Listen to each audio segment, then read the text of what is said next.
حديث يعلن قبس. بسم الله. عن جابر قال رسول الله صلى الله عليه وسلم أشبر الأذان وأوتر الإقامة. Allah'ın elçisi sallallahu aleyhi ve sellem aytdı. Azanını cüp ittirip aytınız. Cüp ittirip aytınız. Yani cüp ol ikiye bölüne turgan. İkiye tak ikiye bölünmey turgan. Azanını yani ikişer ittirip aytınız. Ve avtiril ikama. Hem ikametini tak ittirip aytınız. Yani birem ittirip aytınız. Hazır bunu anlatıp öterbiz.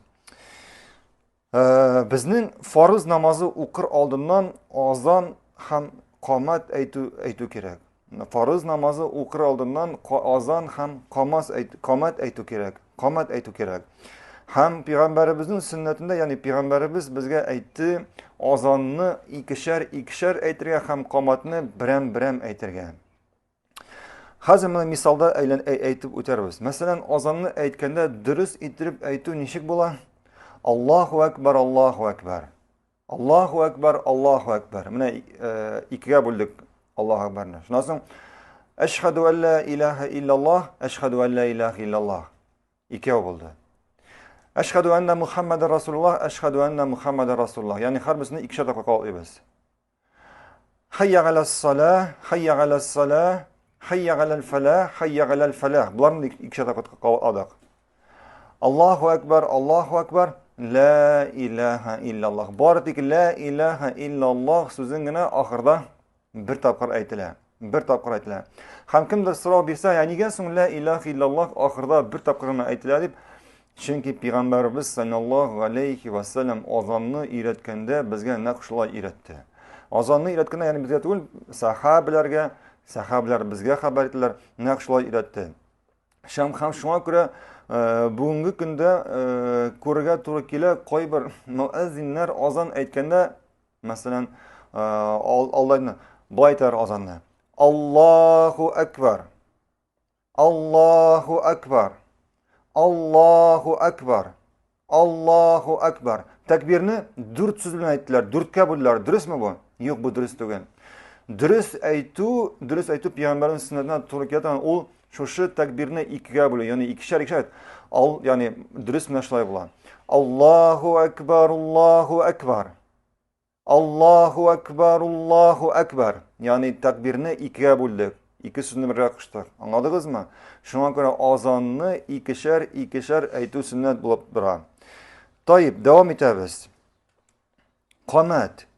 Qomatni payg'ambarimiz sallallohu alayhi va sallam avtiru vitr so'zi, ya'ni vitr so'zi ul masalan biz vitr namozini o'qiymiz 3 rakat, ya'ni to'q rakat. Shunga ko'ra avtiru ul to'q deganni anglatadi.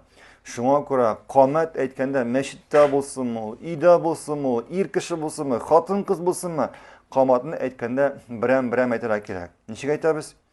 Allohu akbar. Allohu akbar. Eşhedü en la ilahe illallah. Eşhedü enne Muhammeden Resulullah. Hayya alel salah. Hayya alel felah.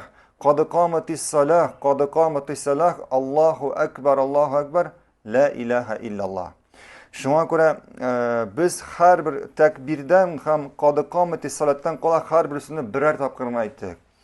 Ikkinchi bir hadisda Buxoriyda kelgan 605 hadis, Buxoriy jiyintig'ida Peygamber Anas radıyallahu haber ete Peygamberimiz sallallahu aleyhi ve sellem etken kal umira Bilal'un, yani Anas radıyallahu anh haber ete Peygamberimiz sallallahu aleyhi ve sellem Bilal'ge emrete. Umira Bilal'un en yeşfa'al azane ve en yutiral ikama illel ikama. Bilal'ge di emir etildi. Kim Bilal'ge emir etti? Allah'ın elçisi. Bilal'ga di emir etildi azonni ikkishar topqir aytirga, iqomatni birer topqir aytirga. Illal iqoma qad qamatis salah degan so'zdan qola. Qad qamatis salah degan so'zdan qola. Ya'ni qad qamatis salah ikki topqir aytiladi. Shunga ta'mir topqir qilib nechik itirib iqomat aytiladi. Birer topqir.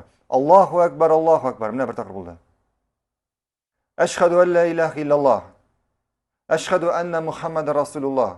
Yani eşhedü en la ilallah, eşhedü enne Muhammed Resulullah. İki topqir qilibizmi? Yok, bir taqir. Eşhedü en la ilahe illallah, eşhedü enne Muhammed Resulullah. Hayya alas salah, hayya alal felah.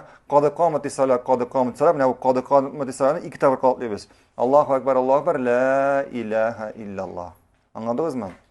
Şuna göre tekbirni, Allahu ekberni iki taqir qilamiz. Ham qad qamati salah, yani namazga turuz yansını iki taqir qilamiz. Qolganların birer taqir. Qolganların birer taqir. Anladınız mı?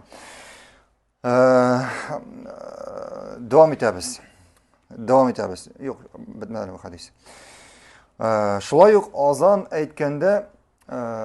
aytkanda tovushni ko'taruv, azan aytkanda tovushni buyuk itirib ko'taruv sunnat bo'lib turadi. Qay bir vaqtda eshitishga to'g'ri keladi, kishilar azonni aytadilar, masalan, Allahu akbar, Allahu akbar. Allahu akbar, Allahu akbar.